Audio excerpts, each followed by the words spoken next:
So Alf, tell us about the Banjo Paterson Museum here in Yeoval. How long have you had the museum going, and tell us why banjo?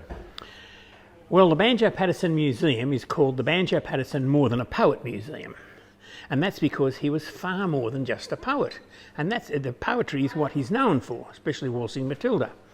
But he fitted 6 lifetimes into his lifetime, doing just so many other things, from being a racing commentator to being a jockey, to being a correspondent in the Boer War, to being a horse-drawn ambulance driver in the First World War on the front in France. Yep. And so that's our museum. We try to tell that story. And it started because Sharon and I were retiring, sort of semi-retiring. We were looking for something to do. And the main thing we were trying to do was attract people to Yeoval. Yeah. And we had started off with the Mulga Bill Festival. Yes. And that it was a festival in town. It attracted thousands, and we were getting very good sponsorship for it. Yep. $1,000 prize money for bicycle rides and for art competitions, and then unfortunately quite a few other people thought we were making a fortune out of it, so they decided that they'd rather have it than us. Yes. So I took a step backwards and said, well, you take it then. But Yeoval's got a connection with banjo, doesn't it? It does. And the reason for Banjo Paterson, when we started the museum and had the Mulga Bill Festival, was because of banjo's association with Yeoval. And Banjo Paterson's parents owned a property here called Buckenbar. When the 2 boys first came to Australia from Scotland, that's Andrew, his father, yes, and John, his brother, so it was yes, Uncle John and Father Andrew, yep, came to Australia. They bought a property, or in those days you didn't actually buy the land, you bought the lease of the land from the government. And they bought a lease of a land in Illawong, yes, which is out of Canberra, yes, out of ACT, out of Yass. yep, And the name of the property was Illawong. Then they came up here and bought another large property called Buckenbar. And then they went up to, or probably didn't go, just bought a property up at a Longreach. oh yes, And that was, but Andrew and his mother and then Banjo lived here at Buckenbar, and Dad was always away travelling to Illawong or travelling up to Queensland. How long did Banjo live in 7 years. Buckenbar and Yeoval for? 7. Yeah, right. At what age was he when he was here? 0 to 7, because he was born here. But he was born in Orange, but the parents lived here. Yep. And so then he, when the drought set in Queensland, the 1880s drought, Father went north to have a check out on the sheep in Queensland, which he did quite periodically because he was never at home. When he got to Queensland, which was a good trip in those days, you just didn't jump on a train or a plane, you rode a horse, or you got a carriage to Sydney, and then got a steamer up the coast, then a train into Longreach, then a coach or a horse at the other end. Big expedition. Very big trip. When they got there, the sheep were in poor condition because the drought had well set in. They were in full wool. So the decision was made to drive them south, to bring them back to Buckenbar. But they got about a third of the way, and they decided the best thing to do was to shear these sheep. So they shore them and were packing the wool onto a barge when the rain started to come. Where were they when they did that? I've never been able to establish exactly where they were, right, but I packed it onto a barge to float it down to the coast. Yep. And the rains came, and they washed all the wool away, drowned most of the sheep, and they arrived back here in Buckenbar with just a debt. That was all they had left. Yeah, wow. So the bank took the place in Queensland. There was not enough money after they'd sold it up, so they then took Buckenbar and sold it up. But debt still followed them, and when they got to Illawong, it was also seized. Might have been 2 years later, but eventually the bank caught up. Lost everything. They lost everything. But Andrew, the father, was very, very lucky because the next door neighbour bought the property and said to Andrew, well, you're manager for life. Oh, so it meant that the family had a base. Yeah. But the family was still very poor. Yes. And Grandmama, who had lived just out of Orange, yes, in Peabody Road, Yep. Grandmama said her husband, that was Banjo's grandfather, had died of a result of injuries received in a sulky accident. So she sold the property up and moved to Sydney and was quite a wealthy woman. So she bought a place just out of Ryde, just out of Hunters Hill on Victoria Road, and it was called Rock's End. Oh, okay. Beautiful old sandstone building, and today it's the Banjo Paterson restaurant. Yep. And she wrote to Banjo's mother, who was her daughter, and said, send Banjo down to me. But she called him Barty, because he wasn't known as Banjo in those days. Barty, she called him, because his real name was Andrew Barton Paterson, because she was a Barton. Yep. And so Andrew and his cousin Jack were both sent down to Sydney, and Grandma educated them.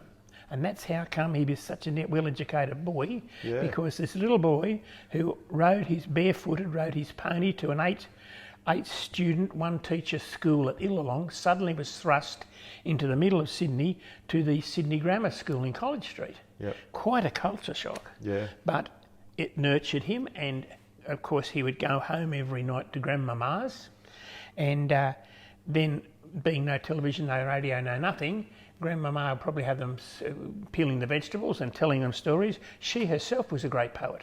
She'd written 2 books, and she probably taught him his mastering of the English language, his love of words. Yeah. She spoke 3 languages. She spoke French, German and English, and she'd been raised on the continent before she emigrated. Yes. And that, I think, was Grandmama really, that was and her nurturing of young Barty that developed this great poet that we had.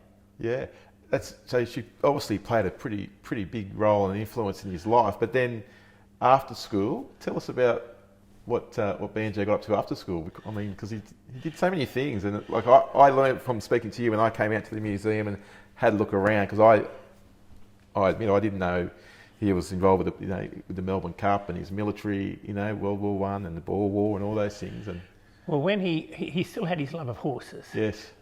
From the time he had his little horse at Bynalong, he had a love of horses, and so he always went back to Illawong, to his parents' place in school holidays. So he rode well. He looked after animals. He had a love of animals, and whilst at school, he was very good at rowing.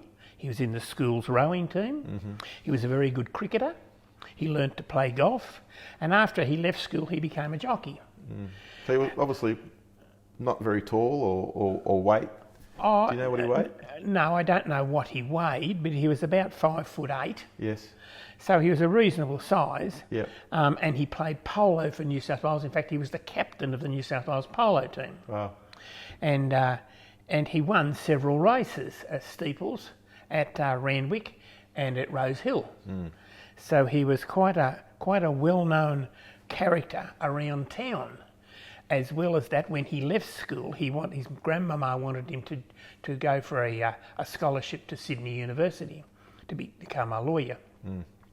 But unfortunately, he fell ill just before the entrance exams, so he couldn't go. So Grandmama got him indentured with a legal firm in Sydney, and through working at the legal firm and indentured, he then became a solicitor in his own right.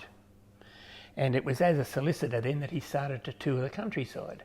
And because in those days, there were so many outlying properties in New South Wales, the way to get them and get their business was to go out and see them. So you'd get the train as far as you could and you'd ride the rest of the way. And the same with the vets. I can remember a very old vet called John Stewart, who was at Randwick, and that's how he got his customers when he started out. He'd go out and see them. And then when they needed him, they'd ring him and he'd get the train and he'd go down and have a look at their animals. And so that's exactly what Paterson did. And when he wrote Clancy the Overflow, which is like most of his stories, is a story of bits and pieces, then all put together to make a very interesting story without letting truth get in the way of the good story. And he had gone down to One Tree Plain and the One Tree Hotel, which is halfway between Boolagong and Hay. Booligal, my mispronunciation. Booligal and Hay, and his cousin owned that pub. So then they would ride from Booligal up from the One Tree pub up to the Booligal pub for another drink, which was probably another 30 or 40 miles. And it was there that he met Clancy's father. Right. Mr. Clancy was the pound keeper at Booligal. Yep. And Gerald Clancy then became a client of his, and he actually wrote Gerald Clancy's will for him. But Gerald was the drover, and he had a brother that worked at the overflow station out of Ningen, out of Nebutai. Yep. And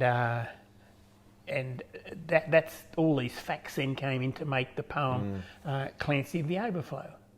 And it's a very interesting and lovely story, but it's purely fictitious, but there's a lot of history in it. Yeah.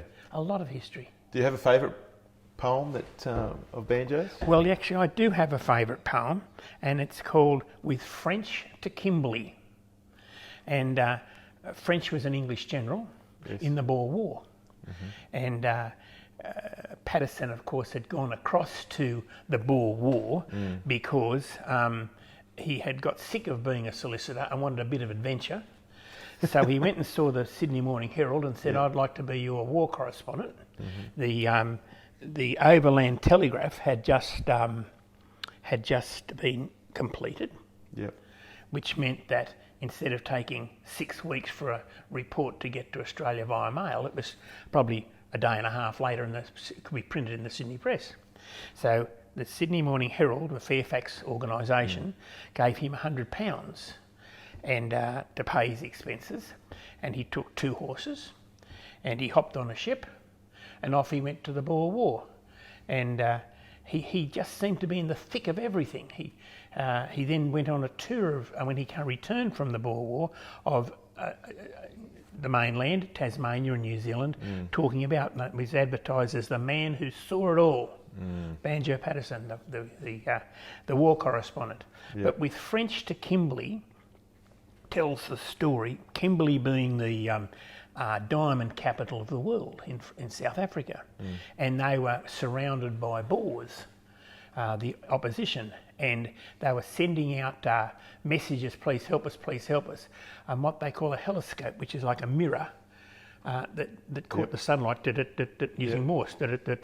And so French, the English general, got together 5,000 mind you, mounted troopers, and with him in charge, off they went to Kimberley, and they rode for several days. And Paterson's observation of how they went and what they saw, and then eventually getting there and how they captured the city is absolutely amazing. If any poem ever shows his description and use of the English language, that's it. With French to Kimberley. Yeah, wow. And then obviously his service in the First World War as well, like after the Boer War, come back to Australia. Yeah, he came back to Australia and was keen to join up. Yep. But of course they knocked him back. He was too old. He was 52. And they said, no, sorry. So he said, well, I'll go as a war correspondent then, like I did in the Boer War. And they said, no, the army now only wants army men as war correspondents, and that was because the army could tell them what to write, and which the army's slant on things. So no one wanted him as a war correspondent. So not to be deterred, he still had the contacts with the Fairfax organisation, and he knew he could get a good story out.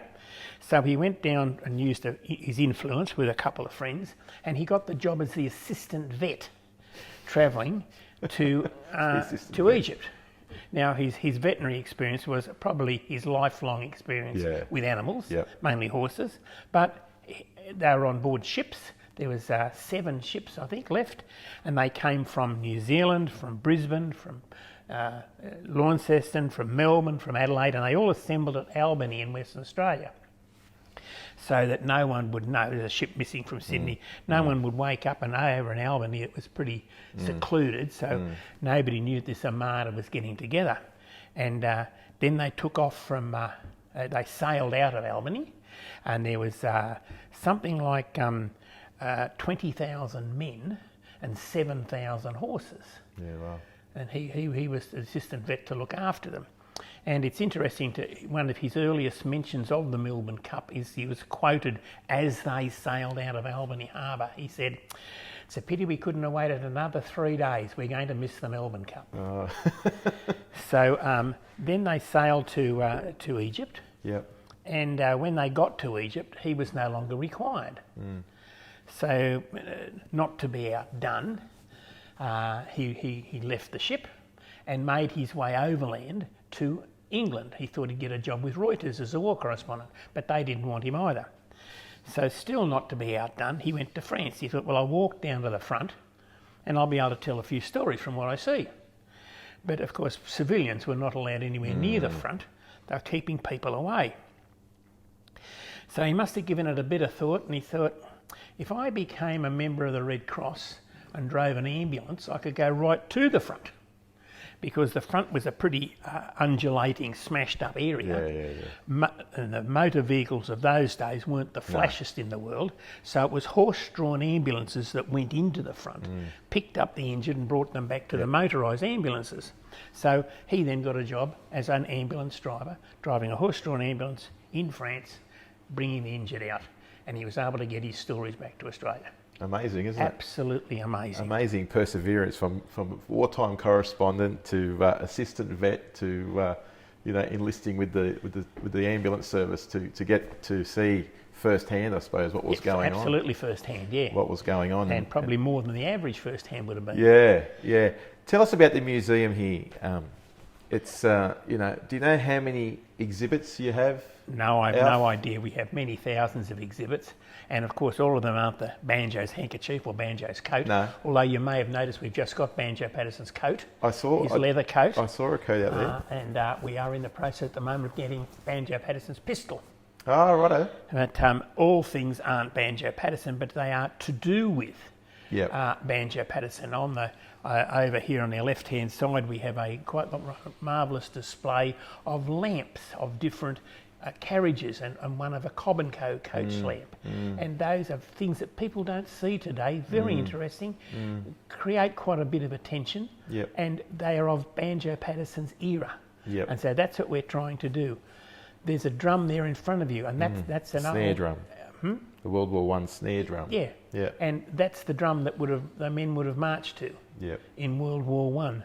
And so that's a great example of something of Banjo Paterson's life, of the era.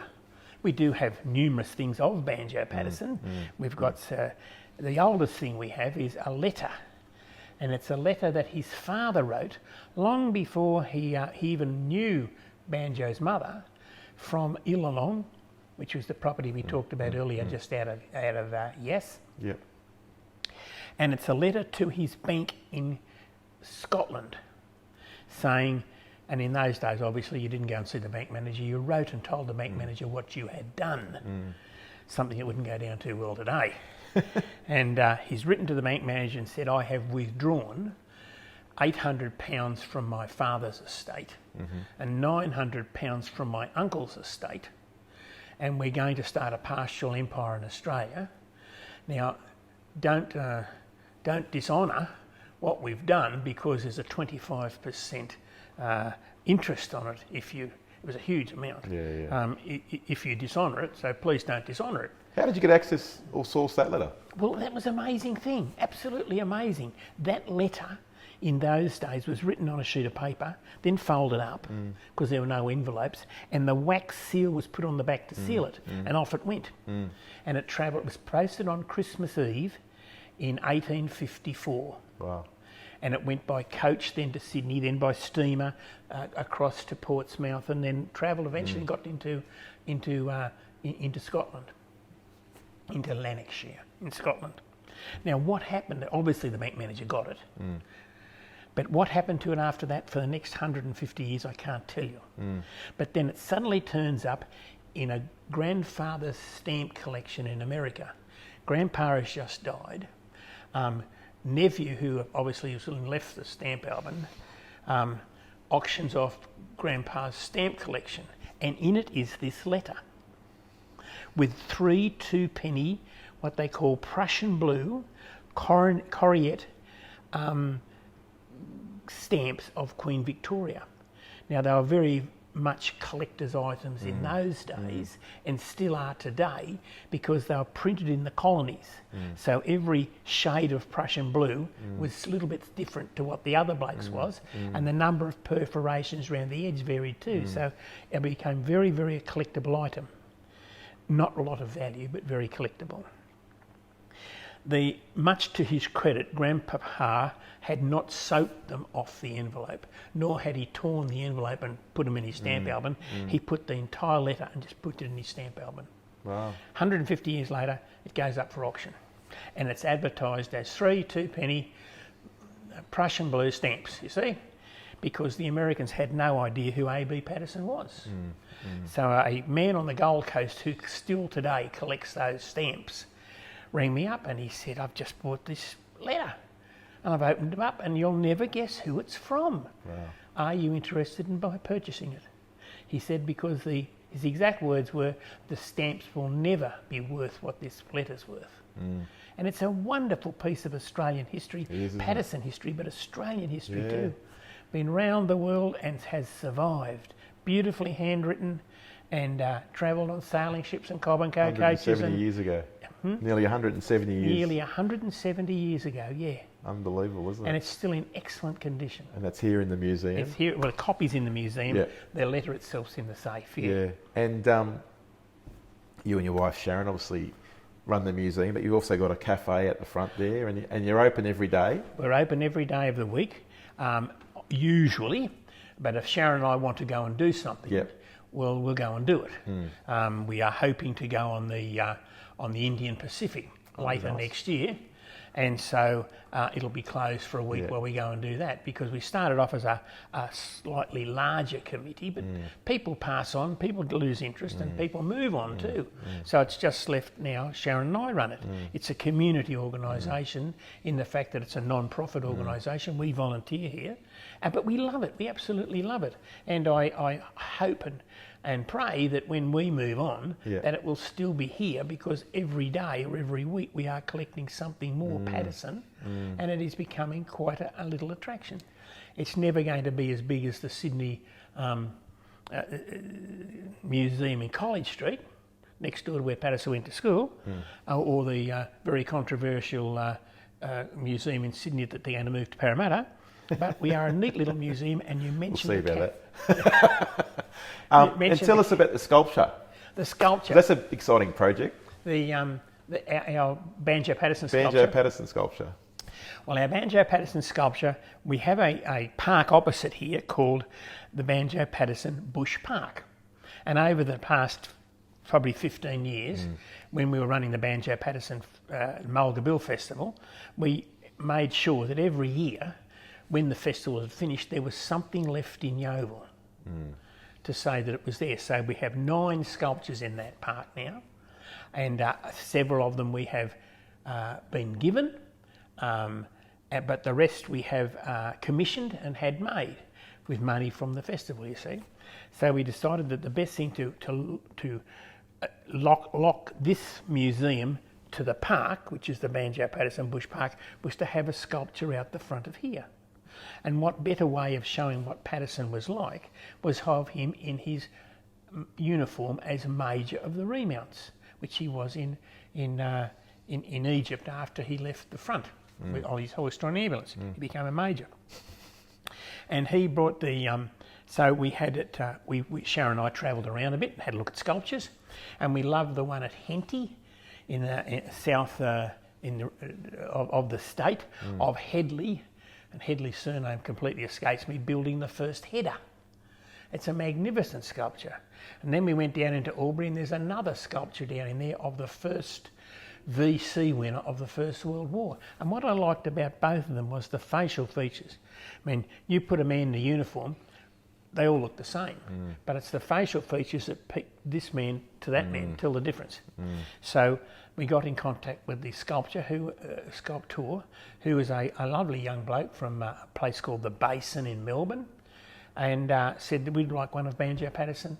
So he's been working on it now for nearly 2 years, and it's taken a long time because you just don't bash it into shape. No. There's a long process of doing it in a small and upsizing it, then doing it in chalk and doing it in plasticine and then in wax and building it up. And it's 1.5 times life size. Yeah, wow. It shows Paterson in his army uniform as major, and he's holding a riding crop in his right hand and his pipe in his left hand, because in any photograph you see of Paterson, he's always got his pipe with him. Yep. And this is being unveiled next year, which is 2021, for those that are looking at this in 100 years' time. Yep. And it on the 17th of February it will be unveiled. And we've chosen the 17th of February because that's the anniversary of Banjo Paterson's birthday. And it's a Wednesday. Wednesday the 17th of February, out the front of here, and everyone's invited, of course. Yep. To come and celebrate the sculpture which will be unveiled on that day. Yeah, terrific. I have seen a photo of it, and it looks fantastic. I mean, in the photo, so I can only appreciate what it will look like in real life. In real life. Yeah. So hopefully, it's 1.5 times life size. Yeah. And I showed it to a fellow the other day who had come in here, who has following Paterson a bit, and oh gosh, he said, I didn't realise you were such a tall man. And you recently won an award. We did, actually, yes. Tell us about that. Well, we only last week. Yeah, last Friday. Last Friday evening, we won an award for the museum, and it was the New South Wales and ACT Regional Achievement Award for community service, and the museum got the award for that, and we were very, very pleased with that. Very, very pleased indeed.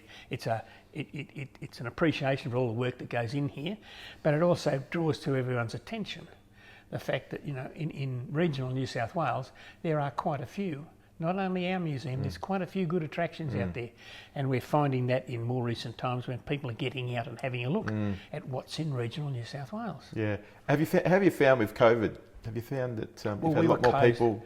Yeah, well, we were closed for 2 months by law, and then we reopened, and the restrictions have slowly been lifted, and which has made it a lot easier. Very early, once restrictions were lifted, we had a very large increase in people. But as now the weather is starting to become a bit warmer, and it's non-holiday time at the moment, it's settled down, but still up on what it used to be. But it is in the days just after the restrictions were lifted, the daily attendance was huge. Yeah. Very good indeed, and so many people who had never been over the mountains. Yeah. Never been, had no idea there's all this land out here. No, it's quite amazing. Yeah, good on you. Yeah. I hate to put you on the spot. Can you recite some banjo for us?